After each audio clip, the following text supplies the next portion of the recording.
Bismillah, Assalamualaikum warahmatullahi wabarakatuh. Alhamdulillah, wassalatu wassalamu ala rasulillah sallallahu alaihi wasallam. Ayuhal ahbabi yang seiman dan sejalan. Pagi ini kita akan mendengarkan satu pesan dari Rasulullah sallallahu alaihi wasallam yang berbunyi, An Abdullah ibn Mas'ud, qala Rasulullah sallallahu alaihi wasallam, Nabi bersabda, tabi'u bainal hajj wal umrah. Lengkapilah haji dan umrah itu. Fa innahuma yanfiyan faqr wa dzunub.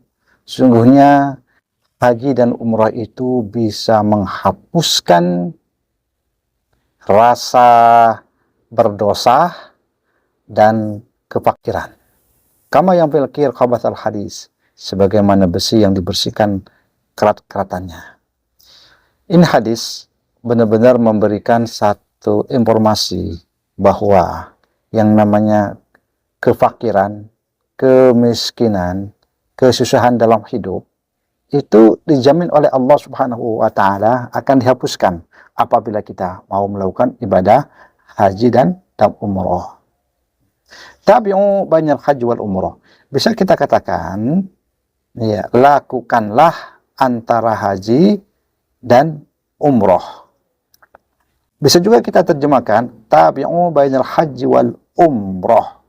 Lengkapi kerjaan hajimu itu dengan umrah.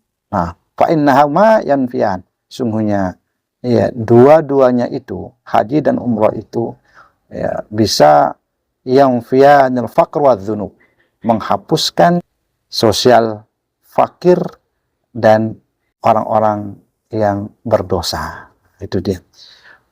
Merupakan satu perintah dari Allah Subhanahu wa taala bahwa bagaimanapun umat Islam itu tidak bisa lari, ya, dari pekerjaan haji dan umrah, terutama orang-orang yang mampu. Orang-orang yang tidak mampu pun, ya, beliau ingin melakukan ibadah haji itu sendiri. Karena apa? Dari al-faqr akan menjadi kaya, wa dzunub menjadi orang suci. Nah, ya. Kita tinggalkan kefakiran itu karena kita haji, karena kita umrah, karena memang itu janji-janji Allah Subhanahu wa taala. Ya. Hadis ini yang diriwayatkan oleh At-Tirmidzi, status dari hadis itu ada hadis hasan. Ya, hadis sanadnya hasan. Ada lagi dari hadis yang diriwayatkan an Umar an Nabi sallallahu alaihi wasallam qala, dari Umar, sungguhnya Nabi sallallahu alaihi wasallam bersabda, tabi'u bainal haji wal umrah. Lakukanlah ibadah haji dan umrah. Bisa juga kita lakukan ibadah haji dan umrah itu bisa memperpanjang umur, ya, rizq, dan menambahkan rezeki.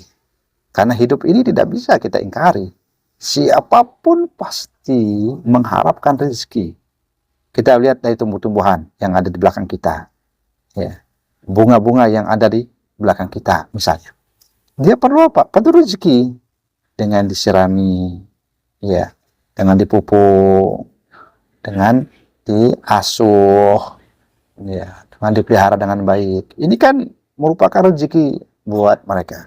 Begitu juga burung-burung yang ada di, ya, hutan sana atau di daerah bebas. Itu pun perlu rezeki. Burung elang misalnya, dia bisa berterbang, bisa mengamati suasana, mana mangsa-mangsa, mana asupan-asupan gizi yang perlu dia serang, yang perlu dia ambil, yang perlu dia makan. Ini kan perlu rezeki. Apalagi sejenis kita manusia yang harinya rezekinya itu banyak, kebutuhannya itu banyak. Nah, kebutuhan membayar pulsa, kebutuhan membayar listrik, kebutuhan membayar air. Nah, ini kan perlu rezeki. Siapa yang akan memberi rezeki kita? Tidak lain, yang memberi rezeki kepada kita itu adalah Allah. Karena itu kita harus dekat dengan Allah. Karena itu kita harus dekat dengan Allah. Caranya apa? Ya, pasti kita harus bersosialisasi juga dengan, ya, hablum minan nas. Ya, berinteraksi dengan manusia. Mungkin mencari lapangan pekerjaan atau membuat lapangan pekerjaan agar, ya, keran-keran dari rezeki itu banyak. Tidak boleh malas, tidak boleh kita ini hanya berpangku tangan atau, ya, berdiam diri di rumah. Hal ini merupakan satu sifat yang tidak diinginkan oleh karakter manusia itu sendiri. Artinya apa? Perlu bekerja. karakter manusia itu adalah perlu minum. Kita harus bekerja, kita harus usaha, kita membuat beberapa lapangan usaha. Apapun, apakah kita hanya bisa menjual air teh misalnya? Kan perlu. Apakah kita yang sebagai supplier teh itu sendiri, atau esnya, atau dan lain-lainnya. Nah, ini merupakan dari satu kewajiban manusia yang hidup, makhluk yang hidup di alam ini harus meraih rezeki.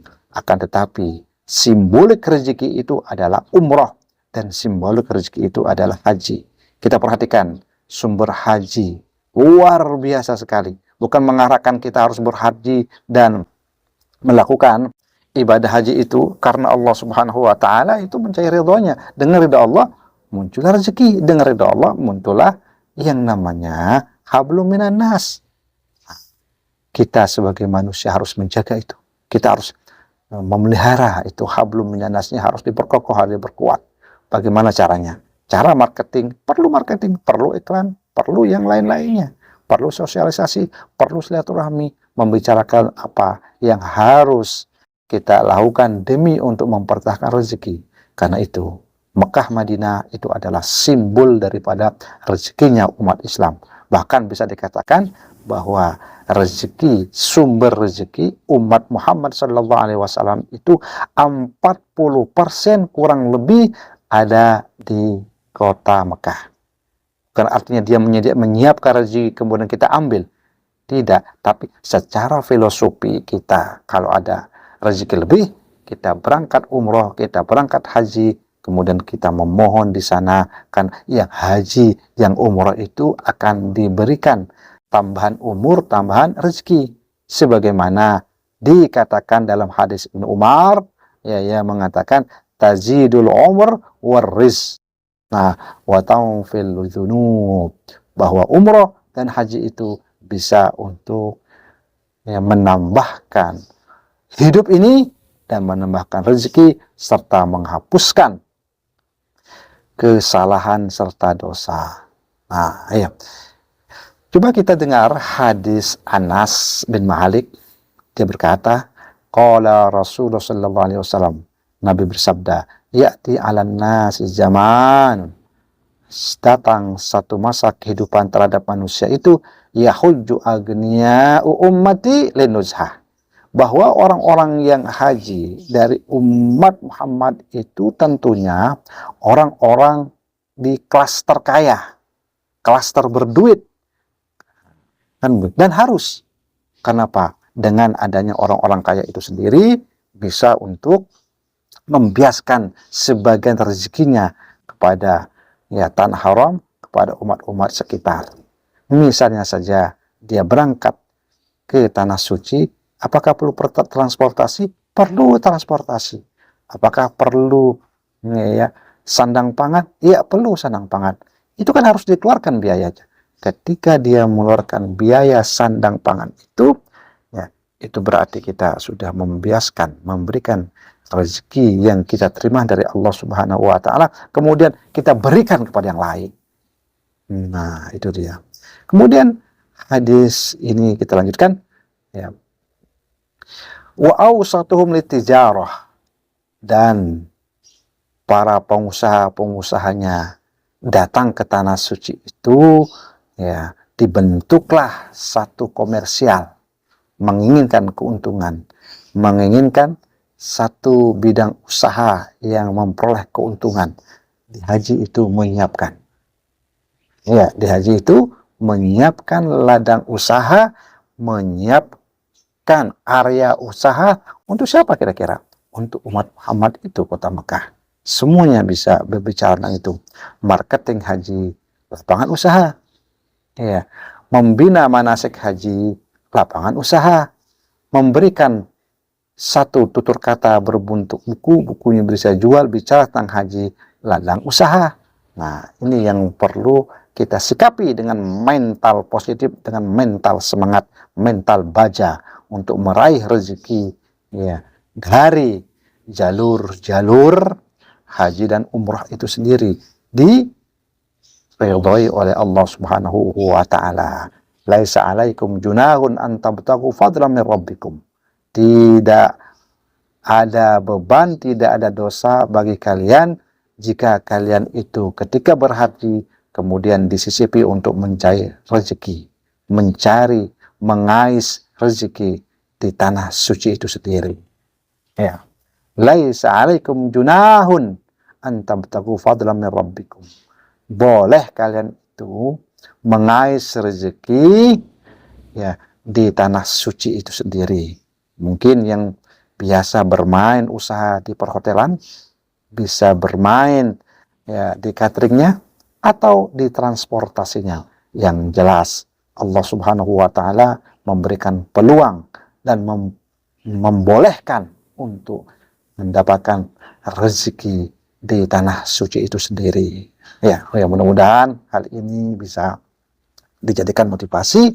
Bukan berarti semua rezeki itu ada di tanah suci, ya, melainkan yang datang ke tanah suci itu dibuka peluang oleh Allah Subhanahu wa taala untuk memberikan rezeki. Nah, ini adalah satu yang perlu kita ya berikan, yang perlu kita ingatkan bahwa di situ adalah ada rezeki.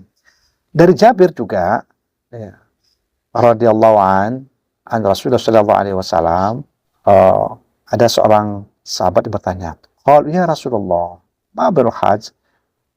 Apa ciri-ciri haji yang mabrur? Qala it'amut ta'am. Orang-orang yang suka memberi makan. Nah, itu juga memberi makan. Artinya apa? Orang-orang yang menginginkan hajinya mabrur, maka pedulilah pada orang lain memberi makan. Misalnya saja ya, saat-saat ini ada memberi makan secara kontemporer. Jumat berkah. Jumat berkah. Memberi makan. Artinya memberi itu mengeluarkan biaya. Biayanya itu adalah dari orang-orang yang hajinya mabrur dan orang-orang ini peduli dan peka bahwa saya akan menciptakan dan mempertahankan haji mabrur, di antaranya memberi makan. Kemudian yang kedua adalah ibsasus salam, bahwa enteng lisannya mengucapkan salam. Watibul kalam, ya, dan tutur bahasanya lemah lembut. Yazdad, selanjutnya bahwa dia akan selalu menambahkan dan menambahkan ba'dahu khaira, ya, bahwa dia menambahkan setelah haji itu berbagai macam jenis kebaikan. Ya, wala yu'adul ma'asi ba'da ruju'an. Jangan sekali-kali Anda itu kembali lagi bermaksiat kepada Allah Subhanahu wa taala ketika setelah berhaji, ketika sudah melakukan ibadah umroh. Jadi haji dan umroh memotivasi kita untuk bekerja, ya, memotivasi kita untuk mengais rezeki. Begitu kesimpulan singkatnya dari hadis yang barusan kita tuturkan, kita paparkan dari Rasulullah Sallallahu Alaihi Wasallam. Semoga hal ini kita menginspirasi dari jajaran hidup yang akan kita jalani di pagi yang penuh arti, mentari menjadi saksi. Aqulu qauli hadza wa astaghfirullah li wa lakum. Wassalamualaikum warahmatullahi wabarakatuh.